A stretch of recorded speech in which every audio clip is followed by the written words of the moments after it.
Pero bueno, vamos a continuar un poquillo con el tema del sindicat. Mm. ¿Tenéis contacto con alguna otra organización similar desde aquí, desde el sindicat de Carolines?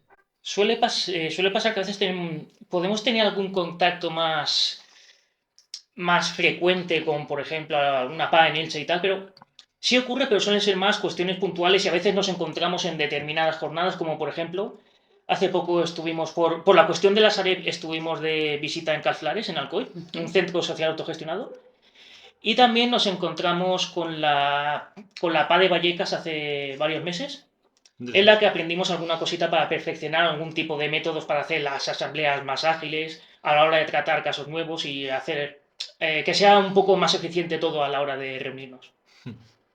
De hecho, es, es de renombrar, ¿no? Que cada vez están surgiendo más sindicatos de este tipo a lo largo del país y cada vez incluso con discursos un poquito más elevados en ese sentido, ¿no? Ya estamos viendo, por ejemplo, creo que era en Madrid, ¿no? Igual también en el sindicato del Cabañal en Valencia, como incluso se llegaba a apelar a reivindicar una vivienda la vivienda bajo control obrero, ¿no? Ya no solo un alquiler social o, por Sí, supuesto, que la gente no sea desahuciada de sus casas, sino que la vivienda no tiene que ser pública y con un alquiler social, sino que esté bajo control obrero. ¿Tú cómo ves ese tema en el sindicato aquí en Alicante?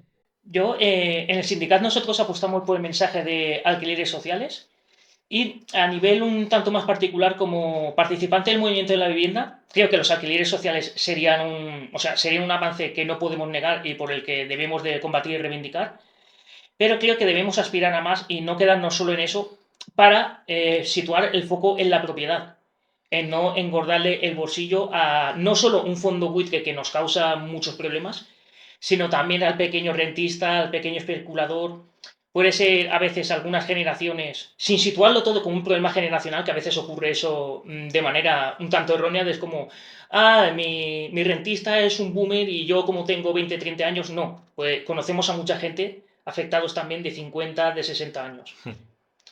Es eso, pelear también contra la cuestión de la pequeña propiedad, porque no hay tampoco derecho a estar engordando con miles y miles de euros al año a gente mientras nosotros nos vemos, ya estamos en los últimos 10 15 años del concepto de propiedad, que ya directamente nos vemos desprovistos, a no ser que seas una persona con un trabajo muy estable, que a quién le pasa eso, directamente es una cuestión de la que ya estamos quedando apartadas. De hecho, el precio de la hipoteca ha aumentado muchísimo. O sea, muchas personas que intentan comprarse una propiedad, en el caso de personas trabajadoras, es imposible porque al final no tienen la renta, como tú dices, suficiente para poder llegar a pagar ese nivel de hipoteca.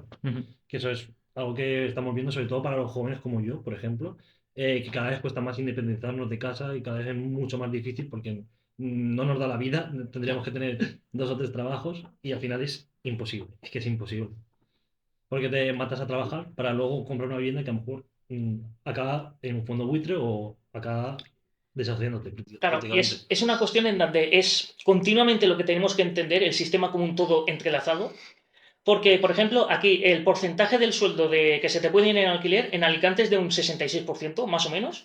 Oh, sí. Y El otro día sí, hemos Sí. estado mirando datos y se suponía que las zonas así más tal eran pues la típica Madrid, Barcelona tal, y era el 58%, pero bueno, igual tenemos los datos un poco desactualizados porque un no, 63% porque está la cosa interesante, sí, está bien. en Alicante ronda el 60% y ya en Barcelona puede pasar del 100 perfectamente. Las zonas más tensionadas son Barcelona en primer lugar, Madrid el segundo, y Málaga es una ciudad en la que se empieza a profundizar mucho también. Y luego también, por ejemplo, tenemos otras provincias de España, algunas más de lo que llamaríamos España vaciada, que es España vaciada, pero por el sistema capitalista que la desprovee de recursos y todo acaba siendo como una especie de agujero negro absorbido por las grandes ciudades. Y es como si en tu provincia el alquiler te cuesta un 40% de tu sueldo, que pasa sobre todo en Castilla y León y en Extremadura, si solo se lleva ese porcentaje de tu sueldo, pero en otras cuestiones no tienes oportunidades vitales de trabajo y de estudios, vas a tener que abandonar esa zona igual.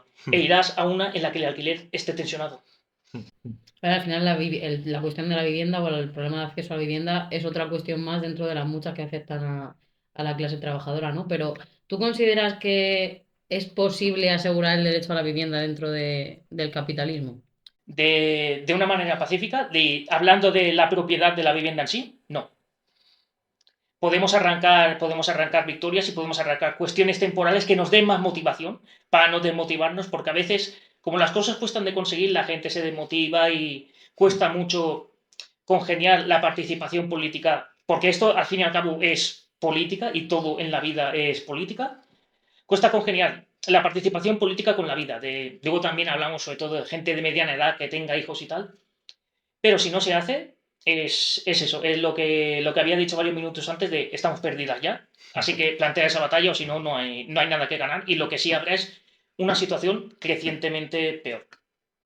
Al final el capitalismo en sí mismo lo que genera son desigualdades que no permiten acceder a la vivienda. Entonces el derecho a la vivienda se transforma simplemente en mera teoría, que no sé, mero formalismo, que al final no tenemos derecho a la vivienda, sino tenemos el dinero suficiente o el capital suficiente como para poder acceder a ella. Entonces al final se transforma en un privilegio. Claro, es como derecho a la vivienda y también puedo tener derecho a tener un Rolls Royce de 600.000 euros, pero no. O sea, la No. Constitución puede reflejar muchas cosas, pero formalmente el derecho acaba siendo el derecho de la propiedad privada. Exacto. Eso es lo peor de todo. Y de hecho las cifras de desahucios son bastante alarmantes, ¿no? Creo que el año pasado eran 110.000 desahucios, pueden ser, No, eso en los últimos 3 años. los últimos tres En los años. últimos 3 años. Aquí Y una tengo media de más de 100 de al día. 104 al día. Sobre todo, Es brutal. a mí lo que más me impactó es ver, que es lo que tú has dicho, que es algo que me interesa bastante, es las zonas más tensionadas, sobre todo de desahucios, que son Madrid, Barcelona, o sea, Barcelona, Cataluña en general, porque en Tarragona también hay bastantes.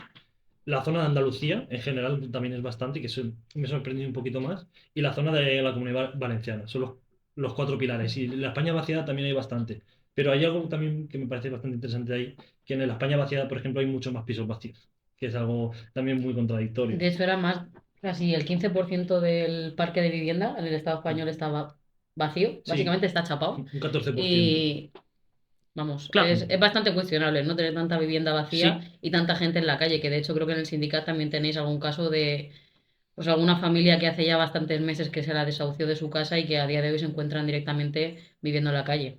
Sí, el caso que mencionas es el de Jan, que lleva como entre 4 o 5 meses. Y llevamos ya algún tiempo entre concentraciones, reivindicaciones, difusión pública, en el que está alojado más o menos en una zona cerca del mar, por así decirlo. Y claro, ahora mismo su familia está a la intemperie prácticamente, y claro, eso con el cambio de clima, y aunque no fuese y aunque haya o no cambio de clima, no hay No, ningún derecho de que esta persona esté en la calle y la legalidad institucional lo que nos dice es darle la turra a las instituciones a ver si se le da una casa. Porque si en el sistema capitalista empleas métodos algo más coercitivos y tal, hay que esperar la represión de una manera o de otra. Como por ejemplo en el País Vasco hay sindicatos que pueden llegar a acumular decenas de miles de euros en multas. Así que es como... pero por cuestiones de ocupación. Pues, O... diría que no era por ocupación, sino a veces nosotros en el sindicato recientemente hemos tenido algún caso de una multa a un activista en el que por suerte había una red colectiva en el que en cosa de una semana ya estaba pagada. Era una multa de unos 600 euros. Y se apeló a la solidaridad Sí, y... se apeló a la solidaridad y se pudo resolver fácilmente, pero una cosa que puede pasar perfectamente un desahucio y pasa es las identificaciones. En Valencia, no recuerdo en qué caso en concreto, pero si conoces el movimiento de la vivienda en Valencia, no hace demasiado hubo detenciones. O sea, hubo Sí, hace dos o bastante tres. poquito, sí. Sí, hubo 2 o 3 detenciones, así que es esto, como nos planteemos, si nos planteamos como un movimiento mínimamente combativo, hemos de esperar que esas consecuencias son naturales, que puede pasar, que lleguen miles de euros de multa. La represión, ¿no? Al final del Sí, Estado siempre a cualquier sí, movilización o cualquier reivindicación sí. de la clase trabajadora.